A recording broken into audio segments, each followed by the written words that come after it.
So, I know it's only February 2nd, barely a month into 2023, but I think I feel confident saying that Hi-Fi Rush is likely to be a strong contender for my 2023 Game of the Year list.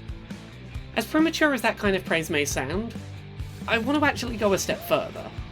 An hour into playing this game, I went on Twitter and posted the following tweet. So, I've only been playing it for maybe an hour, but Hi-Fi Rush is already my absolute favourite game in years. Absolutely flawless first impression, and unbelievably my jam. Having now completed the game's core story mode on normal difficulty, played through the post-game challenges to unlock the secret ending, then gone right back into replaying the levels to aim for a ranking of S on each stage in hard mode, I can say that my initial impression an hour into playing this game has held true. While Hi-Fi Rush isn't without its issues, and things that I would change if I could, I cannot deny that I have fallen head over heels in love with this game. So, what actually is Hi-Fi Rush? Developed by Tango Gameworks, previously best known for survivor horror titles The Evil Within and The Evil Within 2, as well as hand-sign magic action title Ghostwire Tokyo, Hi-Fi Rush is a stylistic and tonal departure from the studio's previous work. Gone are the dark and gritty set pieces, replaced with a colourful anime art style that is perhaps the best use of cel shading I've ever seen, and gameplay that mixes Devil May Cry style character action combat with music rhythm elements more comparable to games like Crypt of the Necrodancer. You play as Chai, a young man desperate for fame and rock stardom, who unquestioningly signs up for the Armstrong Project, a corporate campaign designed to turn fame and success-hungry youths into corporate worker drones, equipped with cybernetics suited for jobs like magnetic trash collection. Due to a mishap, Chai's iPod is mechanically wired into his body during this process, allowing him to see the world as moving in time with the beat of the music. Alongside his new magnetic powers, which form trash into a makeshift guitar, he begins a journey to fight his way to freedom, and take down the cartoonishly evil corporate leaders responsible for selling him a false promised life of musical fame. Now, before I get into the gameplay, I want to get one of my main criticisms of this game out of the way. I love the overall exaggerated anime aesthetic and design sensibility of this game. The comedic pacing of its exaggerated animation is delightful, and it had me constantly engaged throughout. That all said, Chai as a protagonist is the least interesting character in this game's ensemble by far. Over time, he does develop an interesting narrative niche as part of the game's team of adventurers, but at least initially, he's a one-note hero carried by everything that's going on around him. It's worth pushing through. He gets better once the game surrounds him with people who recognise his incompetence and acknowledge it to his face, but the game is great in spite of some of his early lackluster characterisation, and not because of it. He feels at home in the way that many shonen anime protagonists do, as a safe but uninteresting default hero, surrounded by characters with more personality than himself. So, let's get into the gameplay. Hi-Fi Rush is a character action game with music rhythm elements. Everything in the game, from enemy attacks to platforms moving, player block animations to boss phase changes, all happen in time with the beat of the music playing during the level. While playing on the beat is rewarded, it is not required for basic play, and it's definitely possible to progress through the game while struggling with a sense of rhythm. When, as the player, you hit the light or heavy attack button, for example, no matter when you press the button, the attack will always land and hit the opposing robot enemy on the next beat of the music. If you mash buttons off beat, you'll still throw out attacks, which, on normal difficulty, will usually be enough for most situations. But you're rewarded as a player for hitting your attack button correctly, on beat, with combo extenders and the ability to unleash more powerful finishes at the end of combo strings, which lend combat more audio-visual flourish, as well as helping you get a better style ranking at the end of combat. While certain in-game moments will require beat precision to progress, such as boss fights centered on parrying attacks, or specific optional challenge rooms, the game features different difficulty modes that allow things like increased leniency on beat timings to try and help make those aspects of the game easier to follow.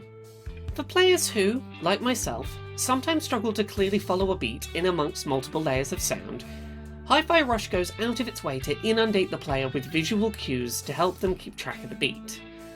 UI elements bounce to the beat, Chai walks and runs to the beat, barriers and signposts bop to the beat, and players can even press the select button at any time to turn on a clear metronome visualizer at the bottom of the screen to help further show the beat during gameplay. Perhaps most importantly, because all of your attacks always land on the beat, you can throw out an offbeat attack, then press the button again when the attack connects, knowing that you'll be on beat for the next attack.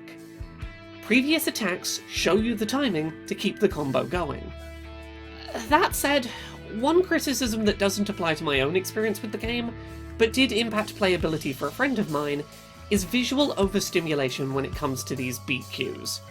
There is a lot of information being thrown to you as a player, and if you're the kind of person to get distracted easily by too much visual input, it can be hard to focus potentially on the fight at hand, as well as all the visualizers pointing you toward the rhythm timing.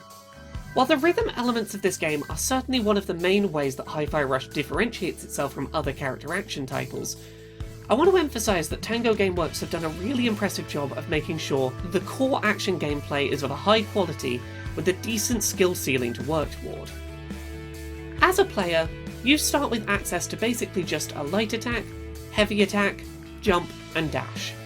But throughout your adventure, this gets paired with a magnetizing hookshot ability, a block and parry, special summon abilities that can be chained into combo strings, special attacks that cost meter to use, and modification chips that alter your playstyle.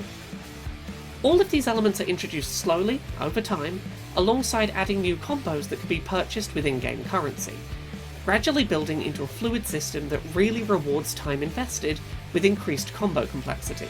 One of the things I appreciated most about Hi-Fi Rush is the ways that the music rhythm elements and the character action gameplay honestly fit really well together, adding up to be greater than the sum of their parts. Take, for example, combo strings that require you to pause momentarily between inputs, to change which combo a string of button presses is going to lead to.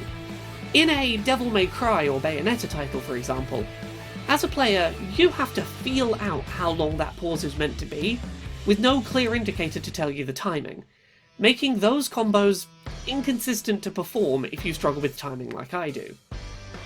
Hi-Fi Rush being set to the beat of the music makes that timing really easy to find. It's a one-beat rest, visually signified by the player seeing the word rest briefly appear on screen to show that's your rest beat, it's time to re-enter the combo.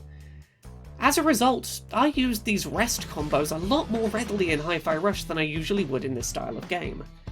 While Hi-Fi Rush features a soundtrack that includes licensed music from bands like The Prodigy and 9 Inch Nails, as default in its boss fights, I want to take some time to praise how great the OST for this game is, and how top-notch and high-effort the streamer mode replacement tracks are for players planning to make online content about this game.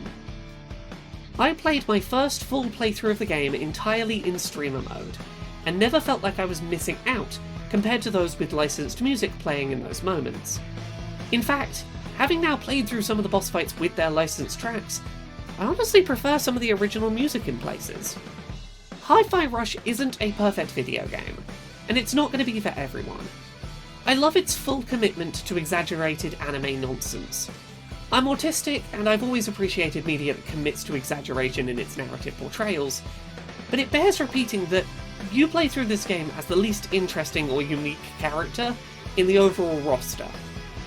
I'd have honestly liked an option in the post-game to change up who I was playing as, even if my moveset didn't change at all, because literally every other character seemed cooler than Chai, our main hero. He comes into his own a bit over time as part of the ensemble, but he's not super strong as a character in isolation. Beyond that, my only real complaint about this game is a very minor one. The game's final boss fight, don't worry, no spoilers, contains one phase of combat where the usual rules established by the game thus far no longer apply. I died multiple times on that one phase of boss fight before realising that the usual rules weren't working, and working out what the game wanted from me instead. This one moment felt cheap and frustrating, in a game where death and failure had otherwise felt very fair and earned. Still, At the end of the day, that's all I can really find to complain about, and that says a lot to me. I usually struggle a lot with games that try to mix another genre with music rhythm, despite loving the idea conceptually. I couldn't play beyond the first level or two of Bullets Per Minute or Metal Hellsinger, but Hi-Fi Rush finally grabbed me in a way that clicked. I usually only play character action games through a single time on a low difficulty setting. I'll see the plot through to its conclusion, feeling overpowered, then walk away. But with Hi-Fi Rush, I've not only played the game to completion, but gone back to try and high score chase on harder difficulty modes. This game has its claws in me deep, and I'm super invested in what it has to offer. Hi-Fi Rush isn't going to be for everyone, but as far as I'm concerned, Tango Gameworks tried something very outside of their wheelhouse, and I think they knocked it out the park on the first try.